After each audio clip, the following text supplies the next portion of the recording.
Hello students, my name is Pragati Mishra. In my last video, I was discussing the topic particular integral, in which I told you case number 1, in which our q was an exponential function. Then we try to find the particular integral in that method. I told you about that method. Today I will tell you that how to find the particular integral when our q is an trigonometrical function. So today we will see this. This is our case second, in which we take q as an trigonometric function. So q may be sine ax or cos ax. We will discuss the case of both sine ax and cos ax. For tan ax and sec ax, cosec ax, there are different ways, but for these two I will discuss a method. So if q is equal to sine ax or cos ax, where a is any constant, then how to find the pi in this case? So we will see that in this case pi is equal to 1 by f of d square into sine ax is equal to sine ax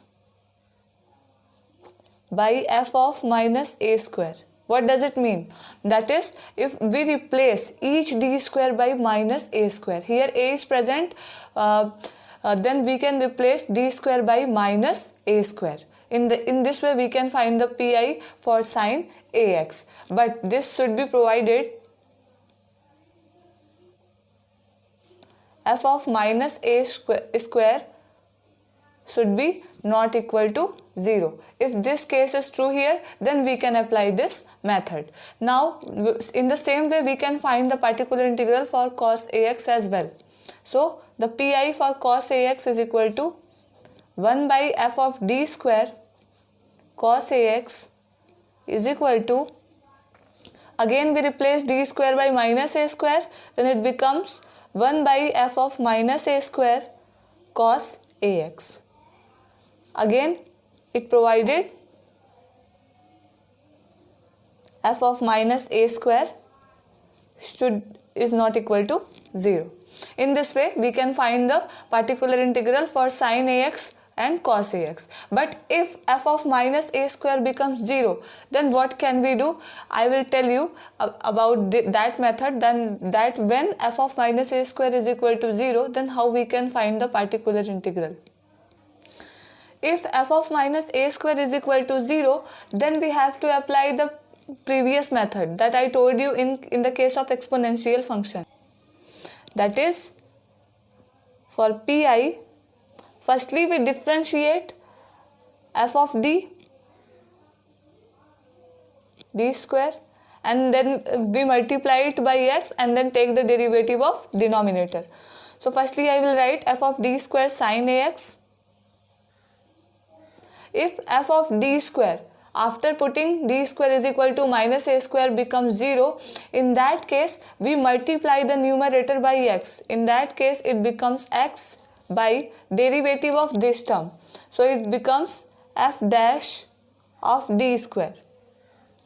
Here d square is not representing that there are only d square terms. There must be the terms of d and other terms, constant terms as well, but we have to see only d, that is we have to replace d square, only d square by minus a square. There is no effect on d and other constant terms. I will take some examples to show how to apply this method. Firstly we will understand what is the method. Okay, so it becomes f of dash d square, and then we will apply our trigonometric function, that is sine ax. And if this f dash d square becomes non-zero, then the steps are ending here, and then we can find by the general method that I told you. Okay, so now we replace d square by minus a square, then it becomes x by f dash minus a square applied over sine ax, and this should be provided that f dash minus a square should not be equal to 0.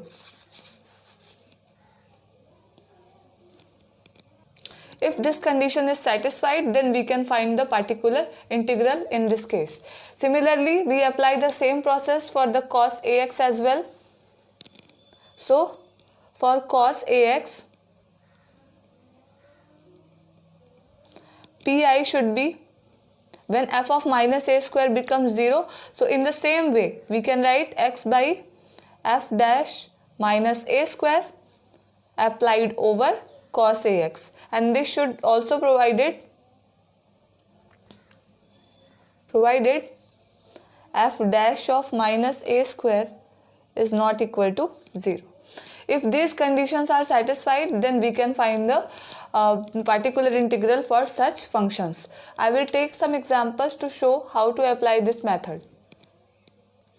Now before taking an example, there is also a case arises if f dash minus a square becomes 0, then what can we do?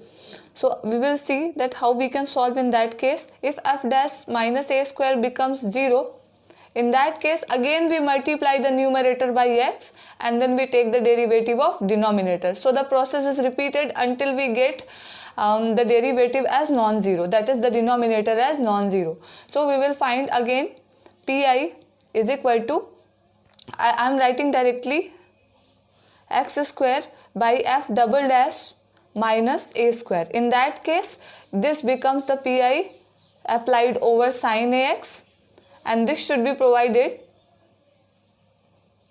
that f double dash minus a square is not equal to 0.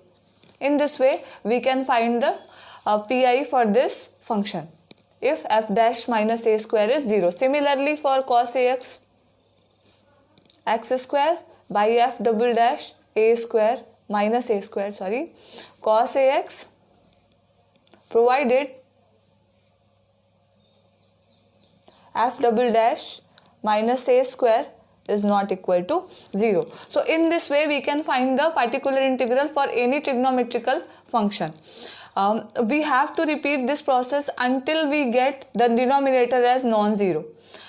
Okay, so this is the way. I am going to take some examples to show that how to apply this method on any given linear differential equation with constant coefficients when our q is a trigonometric function, that is sin ax or cos ax.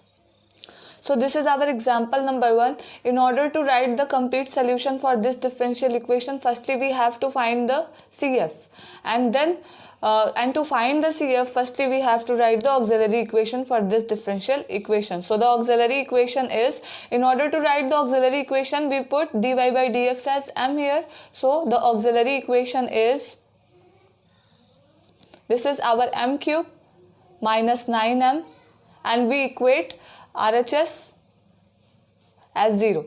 So RHS must be 0 in this case when we write the auxiliary equation. So we take m as common, it becomes m square minus 9 is equal to 0. Now we apply the formula of a square minus b square, so it gives me m minus 3, m plus 3 is equal to 0. So here we are getting 3 roots for this auxiliary equation, and that are m1 is equal to 0, m2 is equal to 3, and m3 is equal to minus 3. Now you can see our roots are real and distinct, so we can easily find the CF.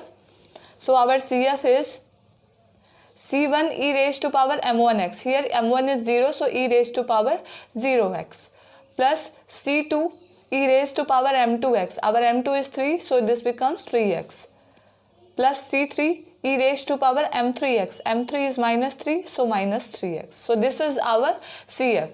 If we simplify this, then the value of e raised to power 0x is 1, so it becomes c1 plus c2 e raised to power 3x plus c3 e raised to power minus 3x. So in this way we can find the CF for this differential equation. Now I am going to find the Pi, which is our main purpose. So Pi is 1 by f of d. Our f of d is what? This is d cube minus 9d. So we can write it here,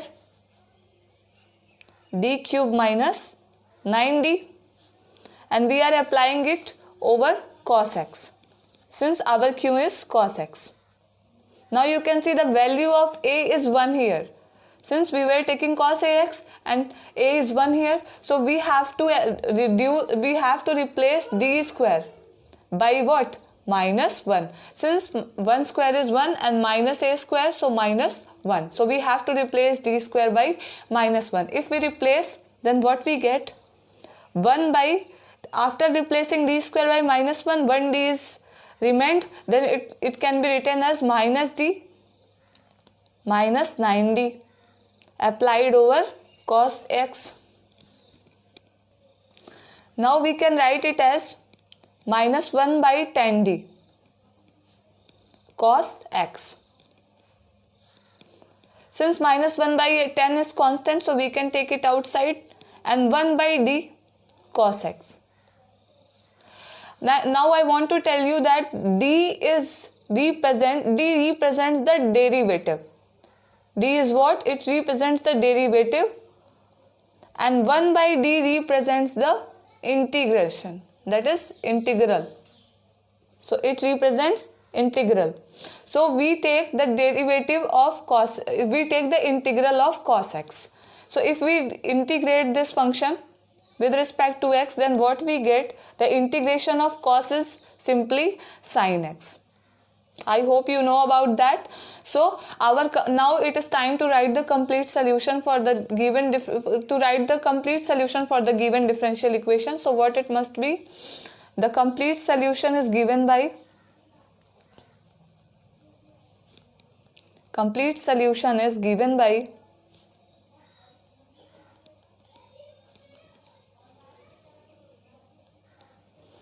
y is equal to CF plus PI. So we add the CF and PI together, then we can get the complete solution for this differential equation. C1 plus C2 e raised to power 3x plus C3 e raised to power minus 3x minus 1 by 10 sin x. So this is the complete solution for the given differential equation.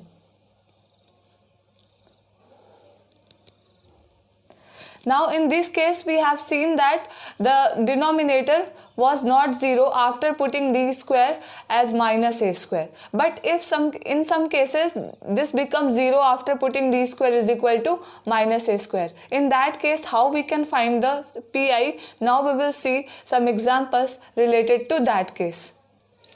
So this is our next example. Now I am going to find the CF for this differential equation. So firstly I will write the auxiliary equation. The auxiliary equation is, now we replace d by m, so it becomes m square plus 1 is equal to 0. So if I find the root of this equation, then that roots are m is equal to plus minus I, simply. So how to write the CF? Since our roots are imaginary, whose real part is 0 and imaginary part is 1. So in order to write the CF, firstly we have to write e raised to power real part of this complex number, which is 0 into x into C1 cos beta x. Beta is 1 here, so we will take it as 1 cos x plus C2 sin x. So our CF is C1 cos x, since the value of this term is 1, plus C2 sin x. So this is our CF. In order to write the PI, we will take the next step. So PI is equal to 1 upon d square plus 1 applied over sin x. Now again we replace d square by minus 1. So what we get? If you see, then after putting d square as minus 1, if we replace d square by minus 1, the denominator becomes 0. So we cannot do this. So firstly we have to take the derivative of denominator and multiply the numerator by x. So if we multiply, then it becomes x, and take the derivative of denominator, it becomes 2d, and it is applied over sin x. As I told you that 1 by d means what? It means that integration. So 1 by d of sin x. And what is the integration of sin x? This is minus cos x. So its PI is minus x by 2 cos x. So this is our PI. Now the complete solution is the sum of CF and PI. So the complete solution is given by, and that is what? Y is equal to C1 cos x plus C2 sin x minus x by 2 cos x. So this is the complete solution for this differential equation. So now I am going to take the third and last example of this video, and then I will finish it. Okay.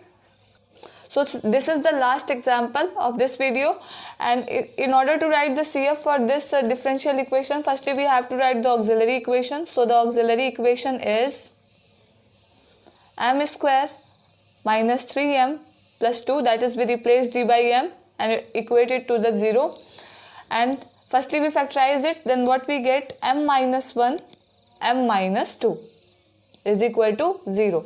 So our roots are 1 and 2. This is our m1 and this is our m2. Now you can see that both the roots are real and distinct. So CF is equal to C1 e raised to power m1x, that is m1 is 1, so e raised to power x, plus C2 e raised to power 2x. So this is our CF. Now we can find PI. PI is equal to 1 upon d square minus 3d plus 2 applied over sin 3x. Firstly we replace d square by minus a square, and our a is 3, so it is replaced by minus 9, since 3 square is 9. So I am going to replace, then PI becomes 1 by minus 9 minus 3d plus 2 applied over sin 3x. Then PI is equal to 1 by, if we write and take minus common, since it gives minus 7, and if we take minus as common, then it becomes 3d plus 7 applied over sin 3x. Now you can see we cannot replace this d by any minus a square. Okay, so now we cannot apply any method here. So firstly we have to rationalize it. That is, we have to take the conjugate, that is the negative part of this, where 3d minus 7, that is 3d minus 7, and multiply and divide in the numerator and denominator. So I am going to do that. So it becomes 3d minus 7. And if we apply the same process here, then it becomes 3d minus 7 into 3d plus 7. I am doing each step so that you can understand. So now Pi is equal to minus 3d minus 7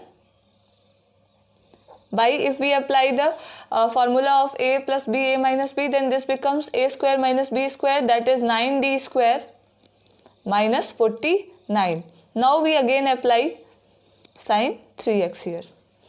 Now we can replace d square by minus 9 again, since we get d square. So Pi is equal to minus 3d minus 7 by minus 9, so 9 9 is 81, so minus of 81 minus 49 applied over sin 3x. So if we add them, what we get?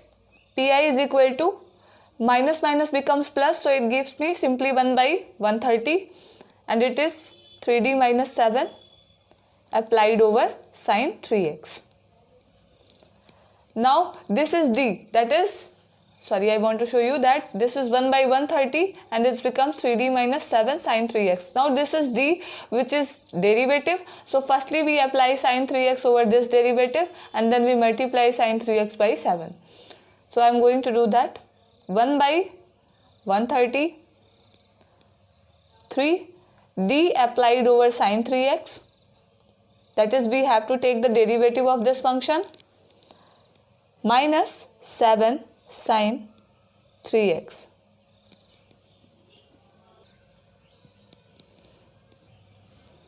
So Pi becomes 1 by 130 sin 3x. The derivative of sin 3x gives us 9 cos 3x minus 7 sin 3x. So this is our pi. Now you can see we have found the value of CF and pi both. So we can write the complete solution for this differential equation. So the complete solution is C1 e raised to power x plus C2 e raised to power 2x plus 1 by 130 9 cos 3x minus 7 sin 3x. So this is our complete solution. So this was the example. I hope you like it, and if you are liking my content, please subscribe my channel. I will discuss the third method to find the pi in my next video. So please watch my videos, and if you are liking my content, please subscribe my channel. Thank you.